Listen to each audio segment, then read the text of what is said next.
بسم الله الرحمن الرحيم والحمد لله رب العالمين اللهم صل وسلم وبارك على سيدنا وحبيبنا محمد وعلى آله وصحبه أجمعين وبعد. We recited, I think, ayah 36 of Surat AlAhzab. And the story of Zainab bin Zayd is one that is very rarely spoken of within Islamic lessons and sermons, and it's one that's not very well understood by Muslims. And the reason is quite clear. It was something of a haraj for the Prophet ﷺ himself, and you'll see the wordings that are used in the 3 ayat that we're going to read. It'll be very, very clear to you. This was something that caused the Prophet ﷺ actual psychological distress. He was not happy that this was going to happen. He was not comfortable with it. He didn't hope that it was going to happen. He didn't wish it would happen. He, secretly inside was hoping that it wouldn't turn out to be what it turned out to be because of the backlash that happened from this story. And I told you last time the story of Zayd radiallahu anhu in terms of his relationship with the Prophet sallallahu alaihi wasallam, being very, very close to him, to the point where Abu Bakr لو كان زيد حيا لما اختلف الناس في سقيفة بني ساعدة. If Zayd was alive, then after the Prophet ﷺ died, there would be no disagreement on who was going to take the khilafah after him. Meaning it would have been very clear who was going to be taking on after the Prophet ﷺ. It would have been Zayd. لِعِظَمِ حُبِّ رَسُولِ اللَّهِ صَلَى اللَّهُ عَلَيْهِ وسلم لِزَيْد. Because they knew that he was the most beloved person to Zayd, to the Prophet ﷺ, Sayyidina Zayd radiallahu anhu. But he had passed away in Mu'tah. Now Zayd radiallahu anhu, living with the Prophet ﷺ most of his life, most of his childhood, learned a lot from him. But there was a part of Zayd radiallahu anhu's life that was, he had problems with marriages. He didn't have a lot of stable marriages. He got married and divorced more often than other Sahaba did during their lives. And that's just a thing that people, none of the Sahaba are perfect. We don't claim that they are, and we're not trying to play it like that. On the other hand, when you find out that there's an imperfection in one of their characters, that's not a problem. They're human beings just like we are, and they had little imperfections in terms of their lives. And Zayd, one of his issues is he struggled with marriage stability. Maybe it's because of the trauma that he saw during his childhood, being abducted from his family and sold as a slave from one place to the other. Maybe that was one of the things that affected him, radiallahu anhu, in terms of holding on to a stable marriage. But he married in Jahiliyyah, before the Prophet ﷺ became a prophet. He married Zainab bint Jahsh radiallahu anha. Now Zainab is the Prophet ﷺ's cousin from his aunt's side. So she is the daughter of Umaymah bint Abdul Muttalib.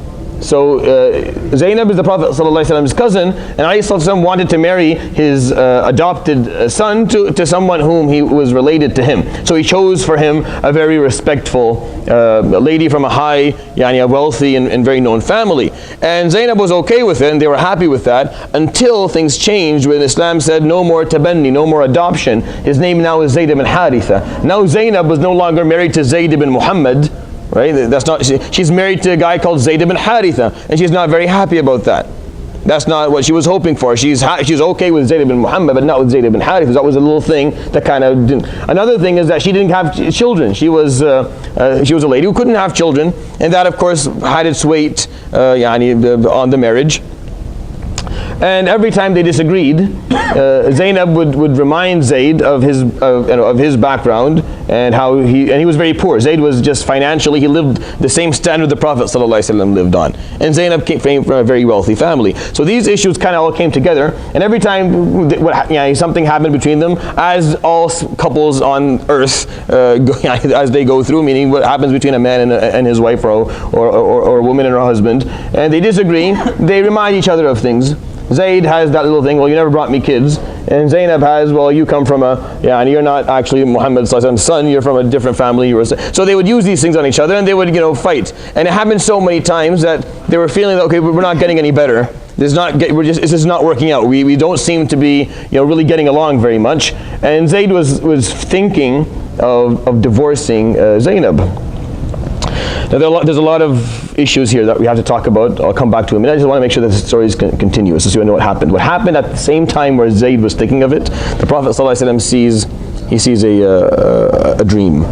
He sees in a dream saraqatan min harir, or siraqatan min harir, which is like a silk, piece of silk that is covering something. And someone tells him, irfa' fanzur zawjatak, lift the silk sheet and you'll see your wife. This is his dream. So he lifts and he sees Zainab and he wakes up. It's a dream. Now, dreams are less conclusive and decisive for prophets than commands are, than Jibreel coming and telling him something. So it's a dream to him. He knew almost immediately that this probably means he's going to end up marrying Zainab. He didn't like it. Sallallahu Alaihi Wasallam was not happy with that. And it's very simple to say that. The ayat will if you don't like me saying it, you will read the ayat and the ayat will say it, and then you'll be okay with the fact that the Prophet ﷺ wasn't happy with it, he didn't like it.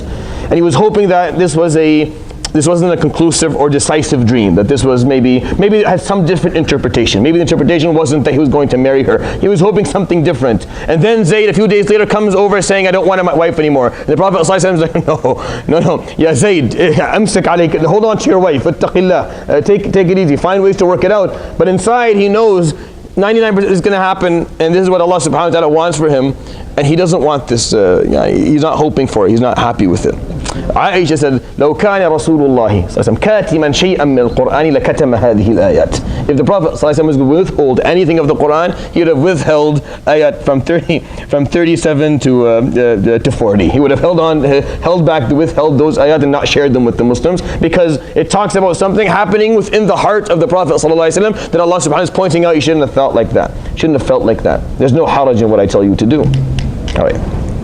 So that's you feel it's uncomfortable. صح? That's all Surat AlAhzab. Just one uncomfortable situation to the other. Awamir, commands that Allah subhanahu wa ta'ala gave to people that made them uncomfortable, that put them outside of their comfort zone. They weren't happy, they were scared. It was either fear, it was either difficulty, it was either stress, it was anxiety. It was something that makes you feel uncomfortable towards Allah subhanahu wa ta'ala's command. The idea in the whole surah is summed up in the the middle ayah or the main ayah, the surah number 36. وَمَا كَانَ لِمُؤْمِنٍ وَلَا مُؤْمِنَةٍ إِذَا قَضَى اللَّهُ وَرَسُولُهُ أَمْرًا أَنْ يَكُونَ لَهُمُ الْخِيَرَةُ مِنْ أَمْرِهِمْ. If Allah subhanahu wa ta'ala makes a decree and He gives it to a believer, a man or woman, then they have no choice. They should not have an option. They listen. If He says something, you do it. This is the whole point of Surat AlAhzab. And it talks about all these uncomfortable situations that it's hard to talk about. Even when I'm talking to you about it, I feel the discomfort, and I can see the discomfort in the faces of those who are listening to me. But that's what Surat AlAhzab talks about. It talks about obedience of Allah subhanahu wa ta'ala, submitting to Allah subhanahu wa ta'ala, specifically when it's hard to do it. Specifically when you don't want to. You just feel like, is there any way out of this one? Can we get out of this? Can you give me some fatwa? Is there some way that I don't have to do this? Well, sometimes there is, and sometimes there isn't. And it is what it is. You don't have to be able to make sense of every single detail. Yeah, we strive to, as Muslims, we're supposed to try and make sense of every detail He gives us, subhanahu wa ta'ala. But let's say you don't. If the evidence is compelling in terms of this is the command, then you hold on to it.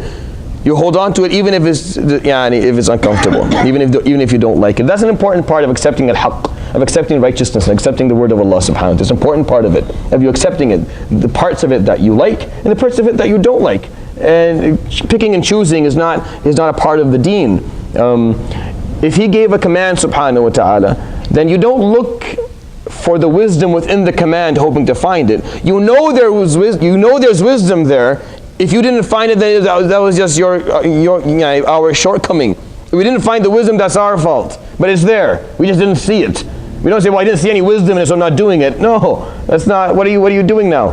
Now, I'm not talking about issues that are undecisive or unconclusive in the deen. I'm not talking about issues that are open for interpretation, because many things are open for interpretation. And this is an example. He saw a dream, sallallahu alaihi wasallam. He didn't do anything until he was told directly.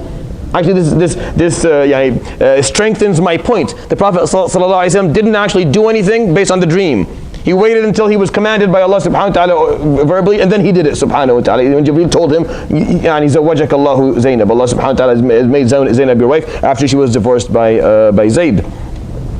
So when something's open for interpretation, and there's more than one opinion, you can take the opinion that is of ease. If it has evidence, that's fine. But when there isn't, when it's decisive and it's conclusive, you don't have to like it, and you don't have to be able to see the wisdom in order for you to follow it.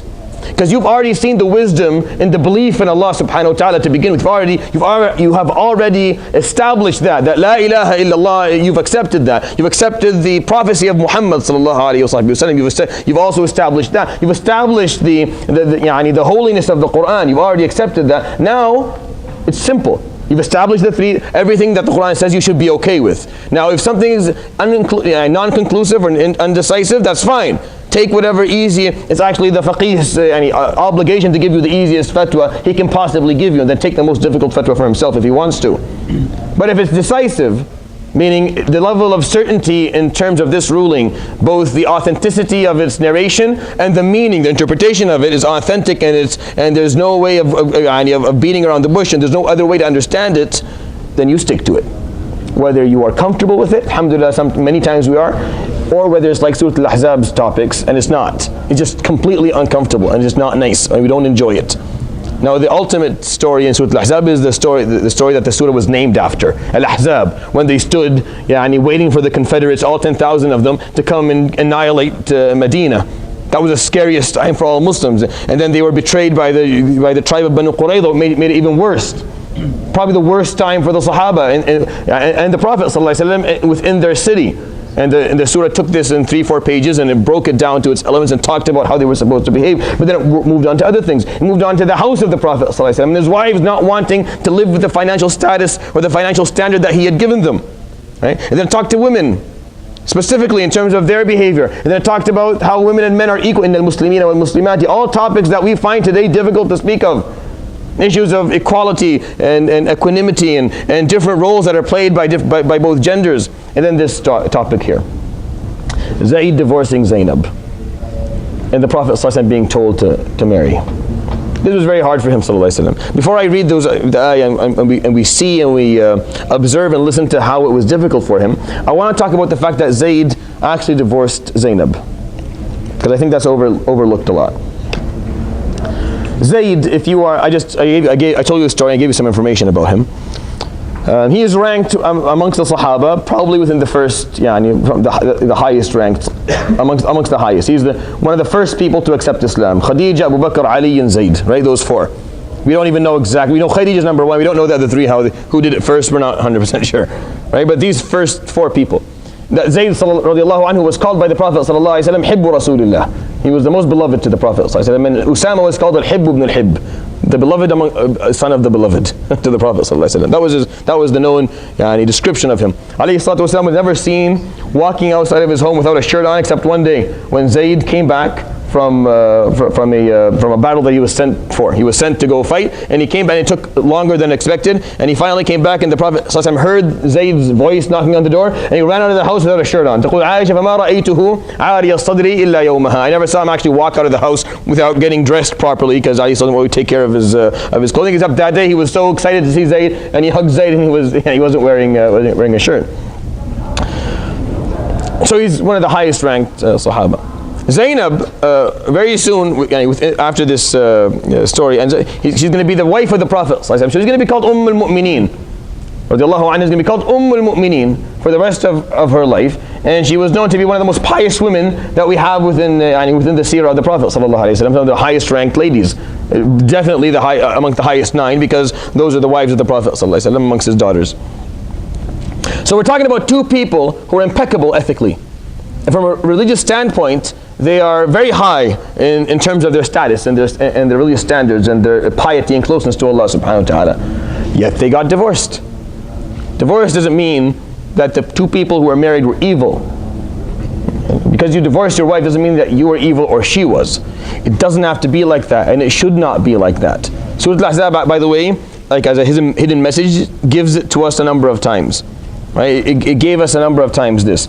Go back to the ayah number 28, right? When Allah subhanahu wa ta'ala is calling upon the wives of the Prophet ﷺ in the second chapter of this, or third chapter of the surah, telling them, Ya Nisa an-Nabi, in kuntunna turidna al-hayat ad-dunya wa zinataha. If you want the worldly life and the provision of the worldly life, and that's what you're looking for, you want money, you want finance, فَتَعَالَيْنَا, then come to me, أُمَتِّعْكُنَّ, I will give you provision and money, وَأُسَرِّحْكُنَّ سَرَاحًا جَمِيلًا, and I will divorce you a beautiful divorce. سَرَاحًا جَمِيلًا, Jamila is the word Allah subhanahu wa ta'ala used to describe what the divorce was going to look like, meaning no hard feelings, no hatred. We're not going to talk about you in a bad way, you're not going to be given a bad name, you're a horrible person who left the Prophet. No, you will hold on to your reputation as a good person. If you don't want to live with this financial standard that the Prophet ﷺ has chosen for himself, he wasn't poor, but he chose not to live with a lot of provision for reasons that we understand today that maybe they couldn't understand back then, and we don't blame them for it. That if you don't want it, then no hard feelings. You'll be given what you want in terms of your financial needs, but you can't be with the Prophet. You can't be his wife anymore.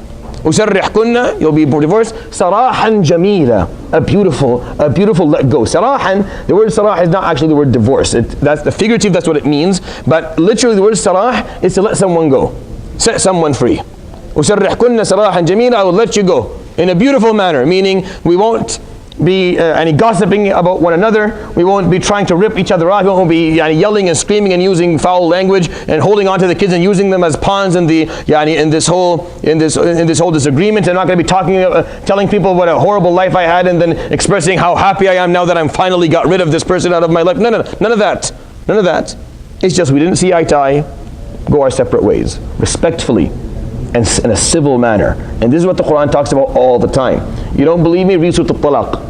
Go study Surat Al-Talaq in a bit more detail, and you'll see the emphasis on the concept that divorce has to be a decision, not an impulse. Right? It can't be out of vengeance or out of resentment or anger or just no. It has to be a decision where we sit down and we talk and we say, I'm not happy and I don't think you are either. Let's try a few things. If this doesn't work out, then maybe just for our own sanity and our own happiness and our well-being, we part ways so that we can live happy, so we can be better people, we can be better parents, and we can be better Muslims. And that's what divorce exists for. Zayd and Zainab is the example of two people being great people, but they just couldn't make it work. It's okay. It's okay. I understand the idea here. We don't see that culturally anymore. If someone gets divorced, especially the lady, if he gets divorced, it's always her fault. It's always her fault, unless the guy is hooked up on drugs or so. Yeah, he has to do something horrible in order for it to be his fault. But we always blame the lady for it. You should have found some way to hold on to your husband. You should have found some way. Well, maybe they couldn't. Yeah, well, her husband isn't better than Zayd, and she's no better than Zainab, so what's the big deal? Why are we making this more than it actually needs to be? Sometimes people get married, they don't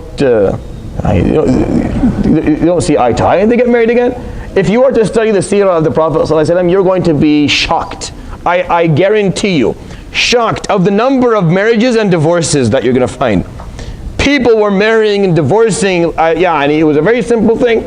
You'll find the same lady married, like I remember when I was studying, and Asma bint Umays, and I had no idea who Asma bint Umays was married to, because every narration was someone else, and she was married to Ja'far, Abu Bakr, Umar, and Uthman throughout her life. She got married to one person or the other, and not out of divorce, but out of people fasting. Ja'far passed away, she married Abu Bakr, married her. He passed away, Umar married her. He passed away, Uthman, and she got married to 4 men.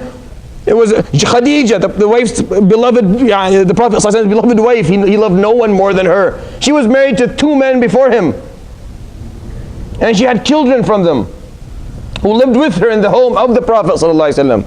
Hind ibn Abi Hala, Hind and Hala, but 2 people, a boy and a girl were living with Khadija, her kids, when the Prophet ﷺ married her. Sometimes these details aren't shared properly in terms of the house of the Prophet ﷺ. He took care of her kids from previous marriages. This was fine, this was normal. There was nothing wrong with this, there was nothing weird about it. People took care of each other's children. It wasn't something that was out of the norm. She got married, now she's going to lose her kids, or the guy's going to lose his kids. No one's going to lose anything. The kids are going to be taken care of. They're going to find someone to raise them, whether they're in the house of their mother or the house of their father. There's going to be someone there. There's no reason for us to blame either parties in terms of why the divorce happened. We don't have to look down on them for it.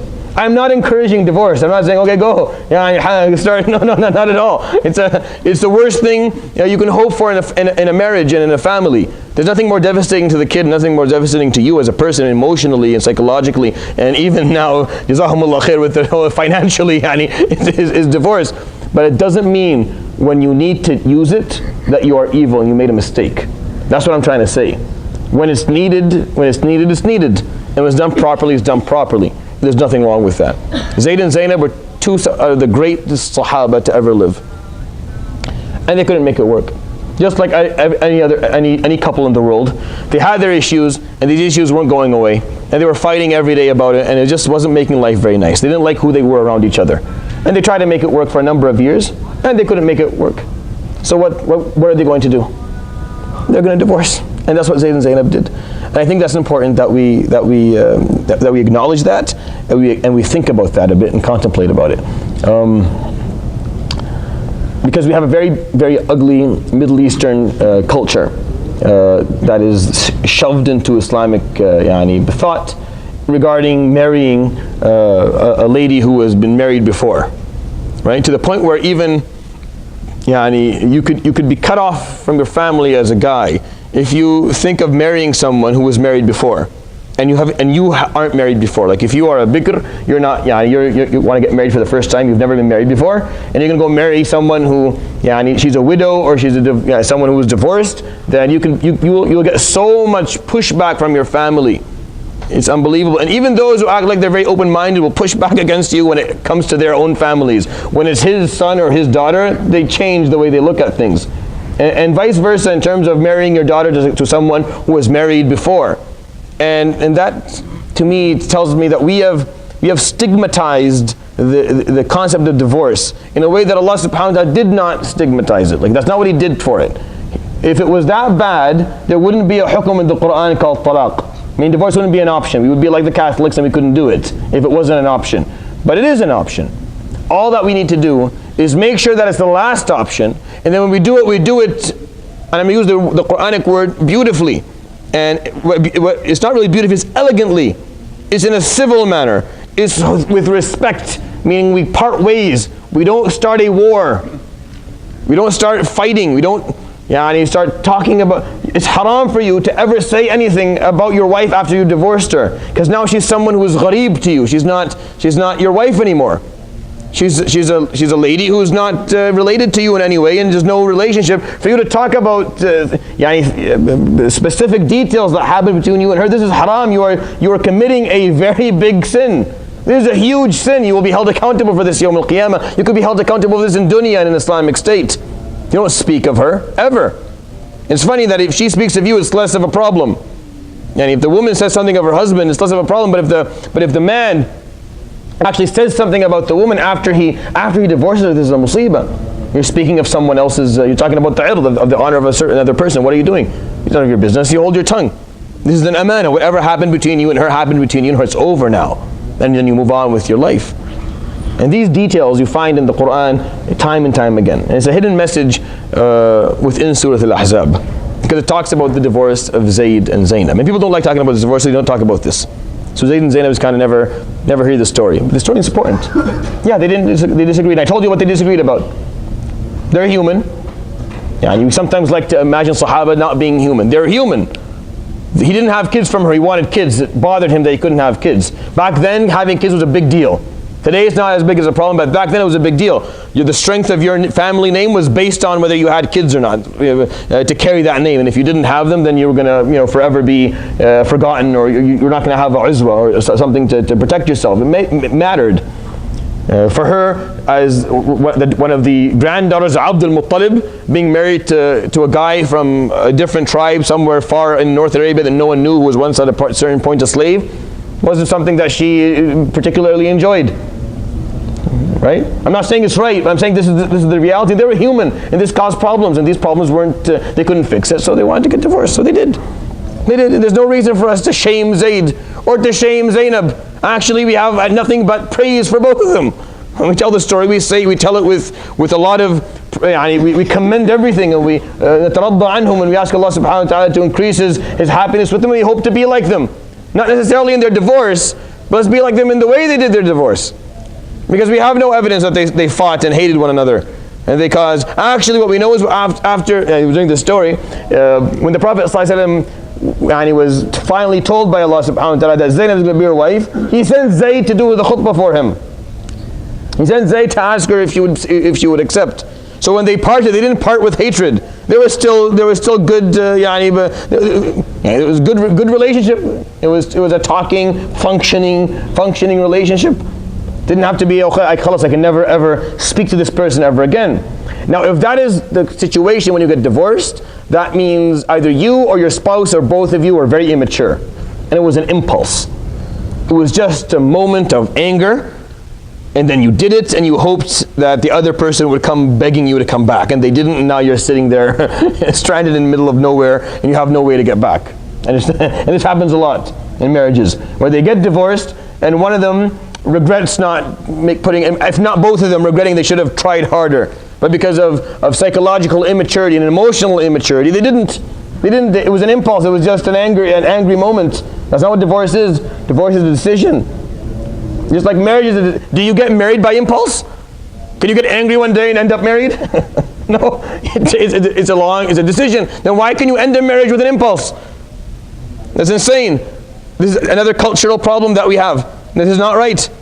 Read the Quran. The Quran tells you the opposite. The Quran tells you need 2 witnesses for divorce. That's what the Quran says. I know that the Madhahib have a different way of looking at it for cultural reasons that existed back in the 7th century. But you need, just like you need 2 witnesses to get married, you need 2 witnesses to end it. It means a decision.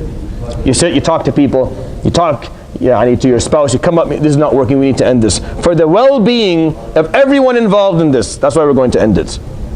Not so that we can spend the rest of our lives regretting that we did it and hating on one another, and then abusing our relationship and destroying family ties. And now 2 families are going to be forever enemies. Why?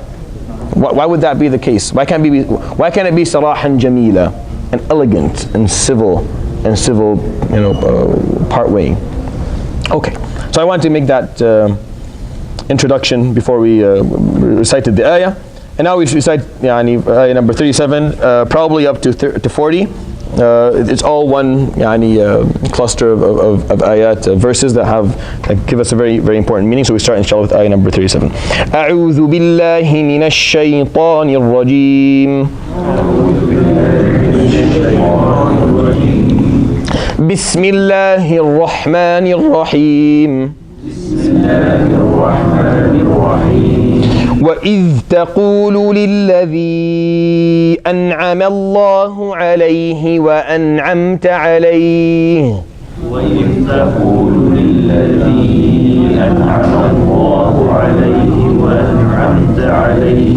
أمسك عليك زوجك واتق الله وتخفي في نفسك ما الله مبديه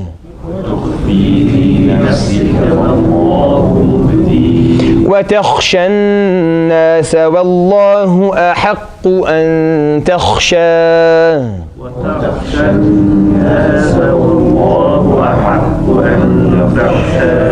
فلما قضى زيد منها وطرا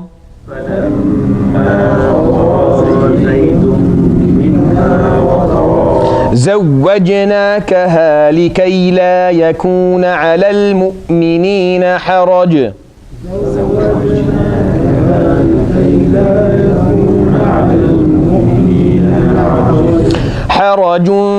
في أزواج أدعيائهم إذا قضوا منهن وطرا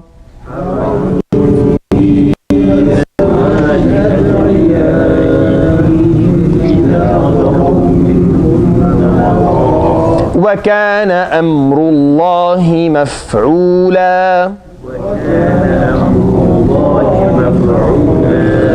وإذ تقول للذين, and when you said to the one whom أنعم الله عليه, whom Allah subhanahu wa ta'ala had bestowed his blessing upon him. Now Zayd radiallahu anhu, when you read his life story, you may question, what blessing was bestowed upon Zayd being abducted at the age of 5 and sold around for a number of years, and then living most of his childhood as a slave? Allah subhanahu wa ta'ala bestowed his blessing upon him by allowing him to live with the Prophet sallallahu alaihi wasallam, being one of the earliest and first Muslims, and forever and ever his name be remembered. Actually, as we just read right now, he is the only Sahabi whose name is in the Quran. There's no other one. So فَلَمَّا قَضَى زَيْدٌ right? Minha wataran. His name is there. It's like, it's almost as if Zayd, what did Zayd lose? Let's think about that for a minute. What did Zayd end up losing in his life that really mattered to him? More than the abduction itself. His last name. He was known as Zayd ibn Muhammad, and he walked around like that for years in Mecca. And now in Medina, he was no longer Zayd ibn Muhammad, he was Zayd ibn Haritha. To him, that was the most devastating thing that ever happened. Meaning his pride that he carried, that he was the son of the Prophet ﷺ, Muhammad, meant a lot to him, and it was taken away. Allah subhanahu wa ta'ala made it up to him by putting his name in the Quran until Yawm al-Qiyamah to be recited. So you may have lost your last name Zayd, but you won your first name. you lost the last one, but your first name will be forever and ever recited in the Quran. It's the only name that you can read and get 30 hasanat every time. Every time you say Zaydun, if you have the intention of the Quran, that's 30 hasanat, because it's 3 letters within the Quran. No other Sahabi's name in the Quran, by the way. Abu Bakr, يقول لصاحبه, his friend or his companion, but not the name. The only one who was named was Zayd radiallahu anhu warda. And I think there's a little symbolism in there. And it's subhanAllah, Allah subhanahu wa ta'ala, He takes and He gives. And He takes and He gives. So I don't think Zayd saw this coming, but when he lost his, that last name that gave him, I think, a certain comfort that and then when it was taken away, he had to live with the fact that that's gone. So it was made up to him by something even better. So when إِذْ تَقُولُونَ, as you say to the one whom أَنْعَمَ اللَّهُ عَلَيْهِ, whom Allah has bestowed His blessing upon by putting His name in the Quran and granting him to be one of the first Muslims, وَأَنْعَمْتَ عَلَيْهِ, and you, Ya Muhammad, has also bestowed your blessing upon him, meaning you have taken care of him, you have raised him, you have made him your own, made him your own son, you treat him like a son, you love him like a son, and you take care of him like a son. So someone whom is both blessed by Allah subhanahu wa ta'ala and by you, Ya Muhammad, as you tell him, أمسك عليك زوجك, hold on to your wife and hold on to your marriage. واتق الله, and fear Allah. Have some fearfulness of Allah subhanahu wa ta'ala, or revere Allah, or protect yourself from the punishment of Allah subhanahu wa ta'ala. Know better. Isn't that what we tell one another when you do something, when you're thinking of doing something stupid? اتق الله, remember Allah subhanahu wa ta'ala, remember the punishment. Maybe consider protecting yourself from being punished later on by doing something that you know you shouldn't do. The Prophet ﷺ told Zayd, "Amsik alayka zawjak wattaqillah." Hold on to your marriage, and even though inside he knew it wasn't going to work, he knew it was going to happen, but he has to say ﷺ what he has to say. No one will ever come to you and say, "I want to get divorced." You're like, "Go for it. I'm behind you." Now, if you do, then you probably have an agenda that you're working towards. You probably have something you're hoping for, at the end of at the end of it. Anyone comes to you, because to be honest, when people come to you with something like that, they're hoping to get that response. They're hoping for you to push back so that they can reconsider their position and maybe work on any unmet needs or immaturities that they're carrying in their or psychological problems that they can't seem to deal with, or whatever it is that they're suffering from or dealing with. They're hoping that you give them a reason maybe to reconsider their position. أمسك عليك زوجك واتق الله. The Prophet ﷺ gave him the advice that he needed to give him. Hold on to your wife, hold on to your spouse, hold on to your marriage, and have reverence of Allah subhanahu wa ta'ala. Protect yourself, Ya Zayd. Well, why would he tell him wattaqillah? It's very interesting to me. Why would he say wattaqillah to Zayd? It's divorce, right? I was just telling you there's no big deal, right? You can do it. But why is he telling wattaqillah? Because if you do it for the wrong reason, then yes, it becomes sinful. And that's why divorce is stigmatized in so many Muslim cultures. If you do it for the wrong reason, if you have the wrong idea, then you harm yourself and you harm your spouse, and especially your spouse.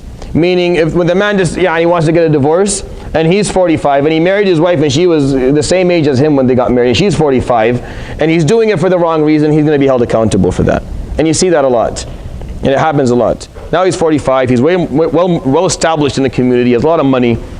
He's still physically, not saying his prime, but he's still all right, 45. But his wife now, she can't have any more kids. Most likely she can't reproduce anymore. The marriage market for both 45-year-old men and women isn't the same. So when he thinks of doing something like that, that's not fair. It's not fair. Wattaqillah. Think, are you doing it for the right reason? Is it really for both your sakes, or is it just you being, are you just trying to punish someone here? Are you trying to, it's not an accusation to Zayd, radiallahu anhu.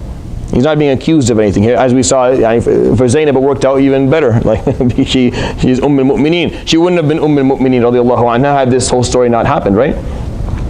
But that needs to be reminded. And because the Middle Eastern culture, and I'm sorry for using the term, but I think it's the most appropriate in terms of just realistically and practically. It's a mujtama dhukuri. It's a masculine culture. It's too masculine even. Meaning it focuses on it'll always pull towards the benefit of the male, and it'll very often and very commonly overlook the benefit of the female, specifically, and even when the Quran is telling you the otherwise, even when the Quran is trying to give you, or it's clearly and specifically states something that you should be paying attention to and you should be following. And I think that's something that we should always keep our eyes open to, because it wasn't always like that. It wasn't like that. It was like that in Jahiliyyah. And then for many, many years within the Islamic prime, things weren't like that. And then maybe the last 400 years, when the Khilafah fell or was falling, and many of the Muslim countries were colonized and poverty and ignorance entered, that masculine culture of Jahiliyyah came back again, full circle, and entered the society. And now we're trying to rid ourselves of it, but this time, it's harder than it was when the Prophet ﷺ came. Why? Because when the Prophet ﷺ came and dealt with Jahiliyyah, it was called Jahiliyyah. Like it was a part of a pagan way of thought, so it was easy to identify. You could differentiate between what is Islamic and what is pagan Jahili. Today you can't do it because they've taken Jahiliyyah and they've mixed it with the deen. And now it's masked. It's masked by Islamic speakers and Islamic thought. So it's harder for us to kind of weed it all out. It's much more difficult today. The Jahiliyyah ideas that are embedded in Islamic ways, in Islamic madhahib, in Islamic practices within Islamic Muslim culture, Muslim societies, it's harder to weed them out now, but they're still there. And it doesn't mean that we shouldn't be trying to do it even more, and we shouldn't be looking out for the rights and the well-being of society members, regardless of their gender, age, or background. And I think that's something that you take when you read the Quran. You learn much more. أمسك عليك زوجك واتق الله. That's what you said, Ya Muhammad, to the one whom I bestowed my blessing upon, and you bestowed your blessing upon. وتخفي في نفسك, and you hide within yourself, within your heart, within your mind. ما الله مبديه, what Allah subhanahu wa ta'ala is going to make public very soon. You're hiding in your heart something. What is he hiding? The dream he saw. He knew it was going to happen anyway. He knew that this was going to happen, but he gave Zayd the proper advice. Are you feeling how he was feeling, sallallahu alaihi wasallam, at that moment? Like, no. Why didn't he want this? I mean, come on, let's be honest. How many men wouldn't be happy with an offer of a new wife? No, I'm just kidding. No, actually, I'm not kidding. How many men on the planet wouldn't be happy with it? This is almost something that is, but the Prophet sallallahu alaihi wasallam's problem wasn't with that. Alayhi salatu wasallam's issue was the fact that he was going to marry someone whom the Arabs considered to be his son. And that is within Jahili laws unacceptable. And in Islamic laws, are you allowed to marry the divorcee of your own offspring? No. So if your son was married to a woman and they divorce, you can never ever marry that person. If you marry a lady and you divorce her, you can never marry her mother, ever, or anyone who descends from her or above her, ever again. Sister, meaning horizontally, maybe vertically, up and down, you can never do it. And the same thing goes for this example. So the Prophet ﷺ, and we had that, وَلَا تَنْكِحُوا مَا نَكَحَ آبَاؤُكُم مِّنَ النِّسَاءِ إِلَّا مَا قَدْ سَلَفَ. You can't marry whom your father and your sons are married in terms of women. But Zayd, was he the Prophet ﷺ's son? He wasn't. And biologically and from a genealogical perspective, they were not related at all. They were very far away. So there was no problem of him actually marrying Zainab Islamically or from a Jahili perspective. But that's not how the Arabs look at it, because the Arabs believe that when you adopt someone, they become your biological kid and they're going to carry your name. At the time, Islam said no, it's not like that. You can bring a child into your house. We talked about that when we talked about adoption and orphans at the beginning of this surah a number of weeks ago. That you bring someone into your house, you can treat them like your kids. You can call them my son. They can call you parents, and you can even have their names on passports. But they have to know that they're not actually your biological kids. It has to be something known to the community that it's not my child. It's not my biological child, but I consider them to be mine. It means it's just a matter of honesty, a matter of clarity in terms of heritage, legacy, and genealogy. So the Prophet ﷺ's problem was with that. That if he was going to marry Zainab, there's going to be a lot of backlash. The munafiqeen and the Yahud and the mushrikeen, the pagans of the Arab world were going to eat this up. They were going to use this horribly. And he feared the backlash. He didn't want the bad publicity for the Muslims. Because alayhi salatu wasalam, all his life, was very, very, very careful that he didn't do anything that anyone could come and say that was ethically improper, or that is to hold something against him and say that, look, you did this wrong. All his life, they had nothing. They could hold nothing against him. An example of that in the Quran: وَإِنْ يَكَادُ الَّذِينَ كَفَرُوا لَيُزْلِقُونَكَ بِأَبْصَارِهِمْ لَمَّا سَمِعُوا الذِّكْرَ وَيَقُولُونَ إِنَّهُ لَمَجْنُونَ. The Arabs, when they saw you, they were so angry that ethically you had done nothing wrong ever. They couldn't catch, they had nothing on you. There was not one dirty story regarding the Prophet ﷺ at all. So when they looked at him, they stared at him so hard, as if almost they wanted him to slip and make a mistake. Like they're almost eyeballing him into making a mistake. It's a figure of speech. Meaning they're looking at him, doing hasad so hard, inshallah he does something wrong. Have you ever felt like that towards someone? They're so good, and you hope they make a mistake, and then they're not as good anymore, and people don't like them as much, and now you kind of level the planes. You must, as a kid, it happens all the time. As children, we feel like that a lot as children. Another kid who everyone seems to be saying he's so smart, he's so good, he's so obedient, and you're the kid who's sitting there who's his hands is full of dirt, and your dad's just you're not, and you hope this kid messes up, and you enjoy when they mess up, because finally now you're just like me. You're not better than me. So the Prophet ﷺ, they couldn't get anything on him.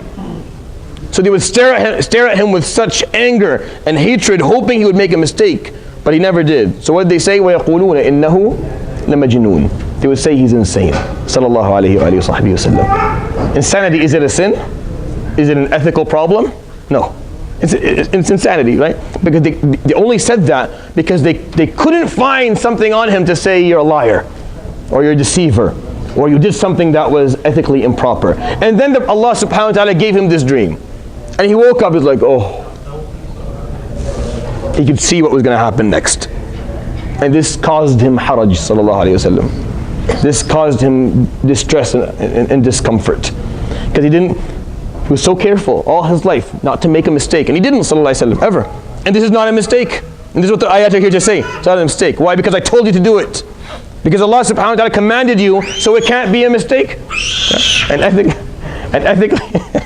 ethically it wasn't. I mean, he was not marrying the wife of his offspring, sallallahu alayhi wa sallam. He was marrying the wife of Zayd, who was not his offspring. But still the distress was inside of him. But Allah subhanahu wa ta'ala called him out on it. Sallallahu ala Muhammad sallallahu alayhi wa sallam. These are some of the ayat that when you read them, you know this is the word of Allah subhanahu wa ta'ala. No one in his straight mind would make up the Quran and then put an ayah like this about his own self. So if you were to imagine for a moment that sallallahu alayhi wa sallam made anything up, why would he put this in here? Now why would this ever be here? وَتُخْفِي فِي نَفْسِكَ مَا اللَّهُ مُبْدِيهِ. And then you hide within yourself what Allah subhanahu wa ta'ala is going to expose and make public. وَتَخْشَى النَّاسِ. And you're fearing the backlash you get from people. And you fear what people are going to say. وَاللَّهُ أَحَقُّ أَن تَخْشَى. And Allah is more deserving of your reverence.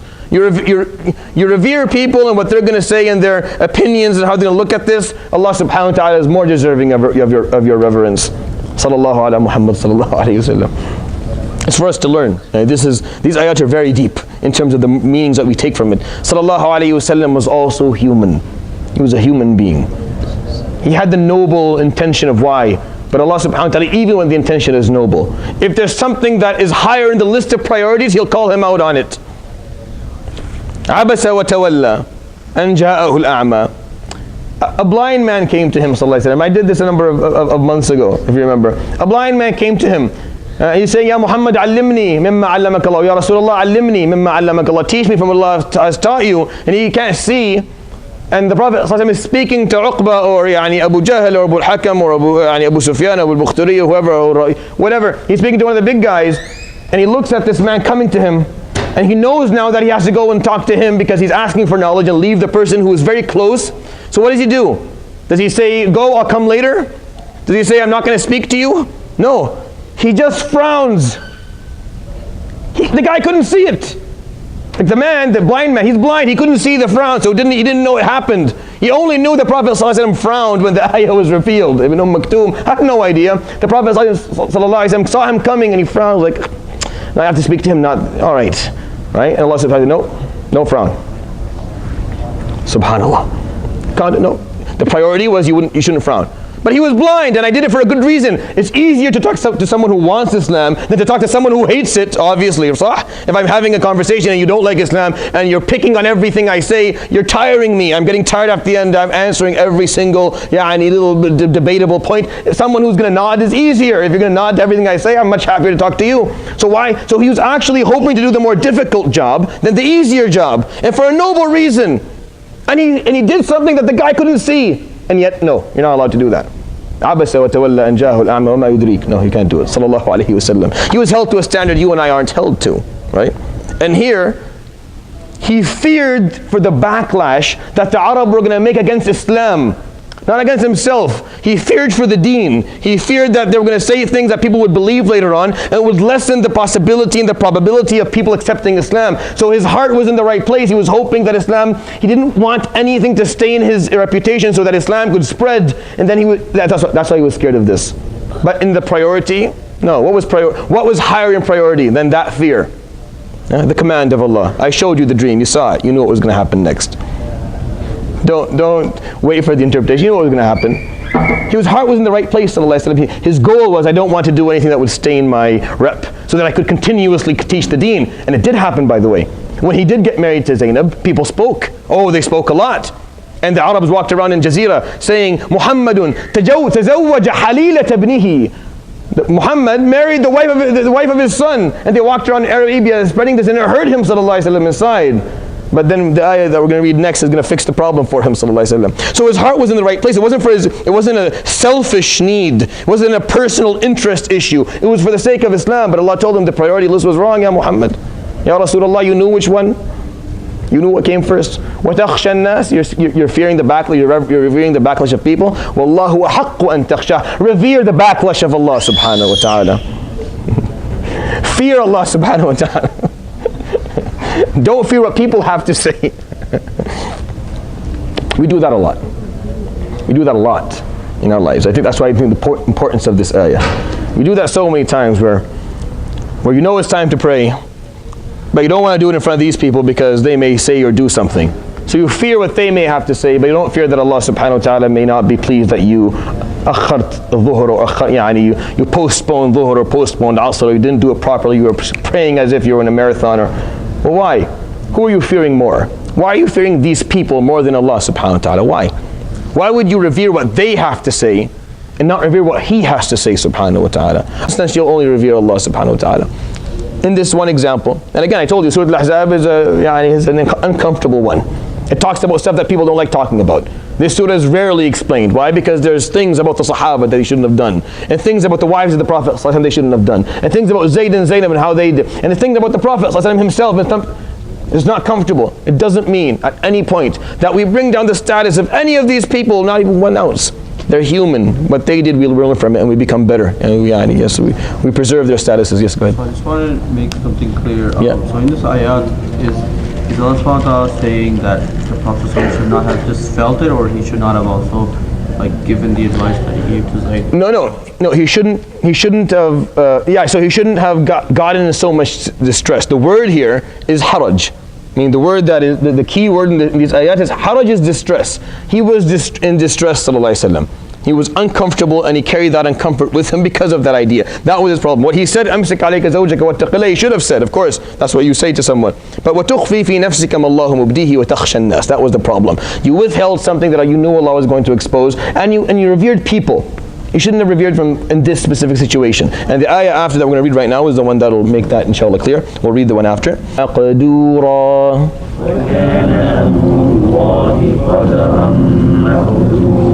الَّذِينَ يُبَلِّغُونَ رِسَالَاتِ اللَّهِ وَيَخْشَوْنَهُ الذين يبلغون رسالات الله ويخشونه ولا يخشون أحدا إلا الله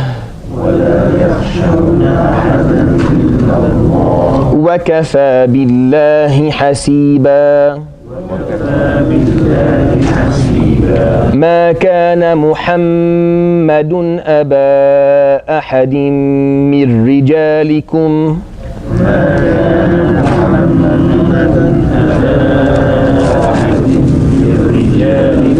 ولكن رسول الله وخاتم النبيين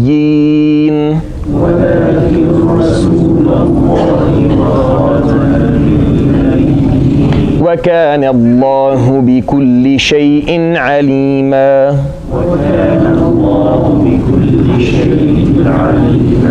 The ayah number 38 states the issue with clarity. I mean, the ayah 37 told us the story and give us the reasoning of why Allah subhanahu wa ta'ala told him to do it, because there should be no haraj in terms of a man marrying the divorcee of someone who he adopted who is not really his biological son. There should be no haraj. Why should there be haraj in something that's not haram?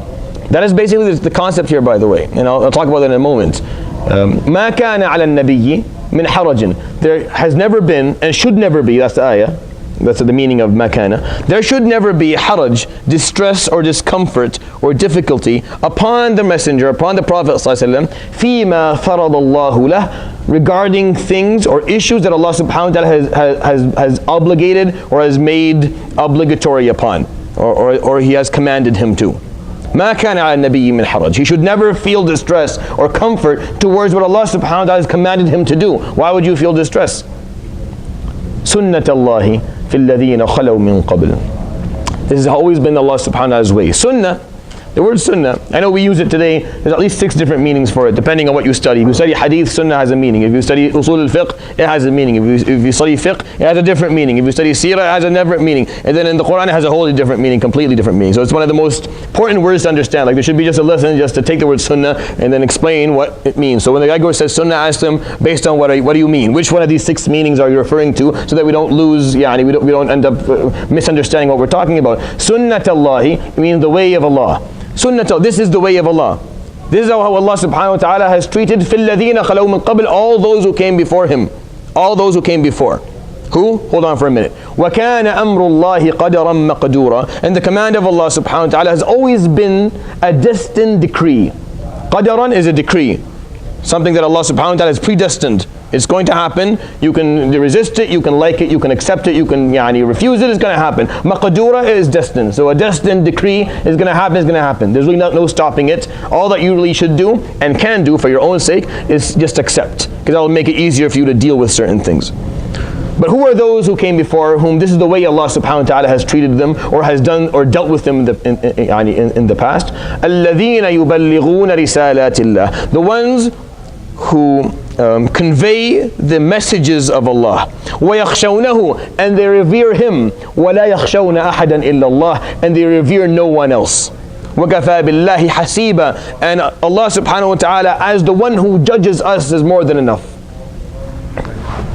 So going back to the ayah before, right? The ayah before it said, وَتَخْشَى النَّاسَ وَاللَّهُ أَحَقُّ أَن تَخْشَى. And you revered people and their backlash and their opinion. They should have revered Allah subhanahu wa ta'ala. He's more worthy of it. And when he came to the ayah after, and he stated the sunnah, or he stated the decree, the qadr, and he told him, you should never ever feel distress, ya Muhammad, or discomfort. No prophet should ever feel distress or discomfort when Allah subhanahu wa ta'ala gives him an obligation. And the decree of Allah is destined. And that is the way of Allah subhanahu wa ta'ala with those who came before. The ones who came before, who conveyed the messages of Allah, talking about all the messengers before him sallallahu alayhi wasallam. The ones who revered Allah and only Allah. So the Prophet sallallahu alayhi wasallam, this was a reminder for him. Ya Rasulullah, you revere only Allah. You revere no one else. You have reverence in your heart for no one else. Especially when Allah subhanahu wa ta'ala gives you a command. But it was for the sake of Islam. Yes, I know for the sake of Islam and Muslims. But you were given a command by Allah subhanahu wa ta'ala. Do not revere people and their opinions when you were given the command by Allah. This is such an important lesson for all of us. Wallah, we go through this every day. He told you to do something. Do it. But it don't look good. But as a Muslim, I'm not sure. I'm living in a non-Muslim community and I want to... Did he command this? He did. Then do it. then do it. You should not have haraj. You should never feel distress in terms of following the sunnah and following the amr and following the qadr and following the commands and destined decrees of Allah subhanahu wa ta'ala. You should never find distress in it. And when you do find distress, you know that you're mixing up your priorities. You're messing up what is more important and what is less important. It's a very delicate issue in the Quran. These ayat here are extremely... I'm going to make an analogy here. This is going to kind of, I don't know, it may freak you out, it may not. When they said that about the Prophet ﷺ, the Arabs didn't stop there. See, alayhi salatu wasalam, he had the right idea. He saw this coming. He saw that if he did this, if this was going to be the command of Allah, the backlash was going to be horrible. Right? But Allah told him, no, I told you to do it, you do it, and the backlash is not your concern. You don't fear that, especially when I tell you to do something. Okay, Hada ya Rab, he did it, sallallahu alayhi wa sallam, he married Zainab, as Allah subhanahu wa ta'ala commanded him to do so. But the backlash happened. Actually, it happened even worse than he had initially thought, sallallahu alayhi wa sallam. It went beyond what he had thought was going to happen. I mean, they didn't stop at saying that he married the wife of his son, the divorcee of his son. No. They started drawing an analogy. They drew an analogy with one of the prophets whom the Jews had already put a bad reputation for. There was a prophet who was given a very bad reputation wrongfully. His name was Dawood alayhi salam. Dawood was accused by the Jews within the Old Testament and the New that he married the wife of a captain that he sent to war to die so he could, you know the story? Amazing Grace. Ever heard this song? That's what they sing about. They sing about this act of, this horrible act that they accused one of the Allah subhanahu wa ta'ala's great prophets of. And Hashari Dawood alayhi salam to ever do it. And the Quran talks about the story totally differently. And the Quran rectifies the story in many, many ways. You can read Surat AlAhzab to see what I'm talking about. But they accused Dawood. So as if Allah subhanahu wa ta'ala is saying, this is the decree, this is the sunnah of all the prophets before you. The ones who came before you, and they did what Allah subhanahu wa ta'ala told them to do, and they conveyed the message and they revered no one else. So just like Dawood was given the bad rep, you're not better, you're going to be given the bad rep as well. Even though you didn't do it, Ya Muhammad sallallahu alaihi Muhammad sallallahu alaihi wasallam. So just like Dawood was given that bad rep, and they started to draw the analogies, especially the Jews, they started to say, look, he did, and they started doing the same thing, and the Arabs loved it. And they loved that, and they accused him sallallahu alaihi wasallam of doing, and there are a lot of akhbar and athar maghluta. There's a lot of, you'll study that if you take an old tafseer that just kind of puts together everything that was ever said about the ayah, you'll find a lot of different narrations that have no basis and no authenticity that accuse the Prophet sallallahu alaihi wasallam of seeing Zainab and liking Zainab, hasha lahu sallallahu alaihi wasallam. But he's not the first person to be accused of that. He's not the first prophet in history. Dawood was accused of the same thing before. And just like Dawood alayhi salam was innocent of it, Muhammad sallallahu alayhi wa sallam is innocent of it. But what is the point here? مَا كَانَ عَلَى النَّبِيِّ مِنْ حَرَجٍ فِي مَا فَرَضَ اللَّهُ لَهُ. No prophet, no messenger should ever feel distress or discomfort in doing something Allah subhanahu wa ta'ala has commanded them to do. And so do we. Why? وَكَفَى بِاللَّهِ حَسِيبًا. That's why. Because none of the people will ever judge you Yawm al-Qiyamah, and it'll only be Allah who's judging you. No one's going to judge you. They're going to be standing there shivering in fear, scared for what they've done and what they've said and how they've behaved. And you're going to be standing with Allah subhanahu wa ta'ala. What are you going to tell him? But people, what people? Tell me what people. When you tell him, he's going to ask you what people. The people we're going to say, which people? Right now, look around, where's the people? Show me the people that you're afraid of, that you're scared of their opinions and their gossip. Where are they? It's only me and you. Who did you fear? Did you not know this was going to happen? Did you not know that you were going to stand in front of me and only me and answer to me and only me? Did you not know that? Yes, I did. Then what are you telling me? People, and I was afraid of people and their opinions, and what is this? What are you talking about? Did you not see the difference of your life, the life range of 70, 80 years that you were going to live on earth, and the infinity that you're going to have Yawm al-Qiyamah? You're willing to put up with my anger for infinity, but not the anger of a few people for 70 or 80 years? Is that what you're saying? وَكَفَى بِاللَّهِ حَسِيبًا. I know it's a small 2-3 words at the end of it, but that's the whole thing. It brings everything together. That's what it's talking about. Allah subhanahu wa ta'ala, what does وَكَفَى بِاللَّهِ حَسِيبًا mean? He is the only one whom you need in terms of judgment. He's the only judge. People, they pass judgment all the time, but their judgment means nothing. And it's completely useless and it's worthless. The only judgment that actually means anything is the judgment of Allah subhanahu wa ta'ala. Be happy with that and be aware of that and revere that and prepare for that and nothing else. The final ayah in this chapter. ما كان محمد أبا أحد من رجالكم. This is a very خطيرة هذه. This is an important one. ما كان محمد, Muhammad صلى الله عليه وسلم was never ever أبا أحد من رجالكم, a father of any of your men. He left no men, صلى الله عليه وسلم. Why does that matter? If you study prophecies historically, prophecies came or were descendants through genealogies of a father and a son and a father and a son. Starting with Adam alayhi salam to Nuh, that's how it continued, right? And if Muhammad sallallahu alayhi wa sallam is Khatam al-Nabiyyin, then it only makes sense that he had no male descendants to carry the prophecy after him alayhi salatu wasalam. So one of the major reasons, or the major reason, or the main reason why he didn't have a male son to carry his name after him sallallahu alayhi wa sallam is because he is Khatam al-Nabiyyin. That's why ما كان محمد أبا أحد من رجالكم. He was not a father of any of your men. There's no one after him to say, well, I am the son of Rasulullah and I will carry. No, because we're all the children of Rasulullah sallallahu alaihi wasallam. Where do I know that? Go back to the beginning of the surah, right? النبي أولى بالمؤمنين من أنفسهم. It's like I told you guys, if you remember at the beginning, I told you the introduction is preparing you for what's going to come in the middle of the surah. But I couldn't let you know.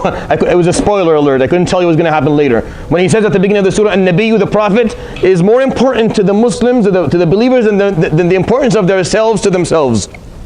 He's more important to you than you are to you. He is to you, and his wives are like your mothers. So if his wives are like your mothers, and he's more important to you, then he's more than a father to you, sallallahu alaihi wasallam. He's even more than a father. That's why he wasn't a biological father to any of you, because biology here doesn't matter anymore. It wasn't going to be.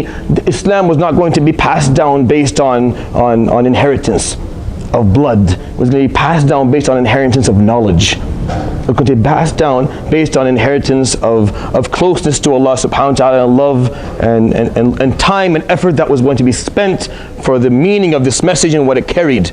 So stop talking about fatherhood and no. ما كان محمد أبا أحد من رجالكم. However, he was Rasulullah, the messenger of Allah subhanahu wa ta'ala, وخاتم النبيين, and the seal of the prophets.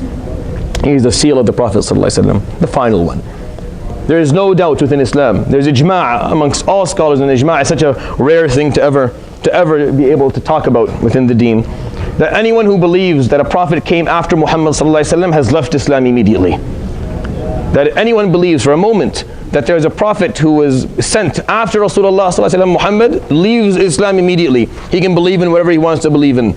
He could believe in the Quran and parts of the Quran. If he believes that after Muhammad sallallahu alaihi wasallam there was another messenger of Allah subhanahu wa ta'ala, he's out of the deen. There was no more prophecies after him sallallahu alaihi wasallam. That door is closed. But from that day on, he left sallallahu alaihi wasallam the legacy that would allow us as Muslims to continue this message, to carry it on within our lives, within our societies, and to humanity, because he left the Quran. And the lessons in the Quran, some of the lessons in the Quran that actually talk to him sallallahu alaihi wasallam, is something that he should have done that he didn't do, or something that could have been done better. وَتَخْشَى النَّاسِ. He shouldn't have revered people here. Should have revered only Allah subhanahu wa ta'ala. Is that making sense here? وَلَكِنْ رَسُولَ اللَّهِ وَخَاتَمَ النَّبِيِّينَ وَكَانَ اللَّهُ بِكُلِّ شَيْءٍ عَلِيمًا. And indeed Allah subhanahu wa ta'ala has been and always is and always has been knowledgeable and all-knowing of everything. It's funny, these last words of ayat are usually just explained quickly and then we're done. Well, the most important part of this whole, everything I said today is summarized in the last three words that I just said. Well, وَكَانَ اللَّهُ بِكُلِّ شَيْءٍ عَلِيمًا. If you know that, you should be good. Allah subhanahu wa ta'ala told you to do something? Yes. Then, khalas. He's all-knowing. He's all-knowing. He knows everything. Why would you fear someone else? Why would you question it? Why would you feel distress? Why would you feel discomfort? Why would you hesitate? Why would you overthink and complicate something? Why? He is knowing of all. He told you to do it. We're good. Khalas. If he wasn't knowing of all and he told you to do it, then you would question it. And you would say, well, did you pay attention to this part? Like if your father or your friend comes and tells you, okay, I need you or your supervisor to go and do this. And you say, well, did you pay attention to this aspect of it? Well, you'll say that because you know he's not knowing of all. He doesn't know everything. He's not all knowledgeable. And he may say, oh, yes, jazakallah khair, that actually, I completely forgot about that. I'm glad you said something. We would have ruined it had you went and done what I told you to do without you drawing my attention to that aspect of it. But are you going to do that for Allah subhanahu wa ta'ala as well? Remind him of something that you paid attention to that he didn't pay attention to? then why would you ever question anything you were told to do by Him subhanahu wa ta'ala? And you're saying the idea, the belief in the fact that He is all-knowing subhanahu wa ta'ala should be the comfort in your heart in terms of following His command, no matter how difficult you think or feel that command may be. No matter how much discomfort and distress initially you feel towards the command, the fact وَكَانَ اللَّهُ بِكُلِّ شَيْءٍ عَلِيمًا should ease it, should mend it out. He is Alim, He knows more than me, why would I? He knows everything, I have no reason to fear this, I go with it. And then if that's not enough, وَكَفَى بِاللَّهِ حَسِيبًا, remember He's the only one who will judge you yawm al-qiyamah. And that should completely seal the deal for all of us. I hope inshallah that was beneficial. Next time, bi'idhnillah ta'ala, we will start a new chapter. It's actually not really a new chapter, it's commentary on what we talked about. It is going to magnify the status of Rasulullah sallallahu alaihi wasallam. Just in case you listen to me reciting these ayahs and you misunderstood what I said, and you thought maybe that I was bringing down a bit of his status sallallahu alaihi wasallam, or said something about him that was disrespectful. Immediately the ayat after it talk about him sallallahu alaihi wasallam and bring the status up so that you and I can have no doubt that yes, maybe he misprioritized something, but that wasn't a sin, and it was there for us to learn. Allah subhanahu wa ta'ala called it out because that is truthful and that is haqq and that is adl.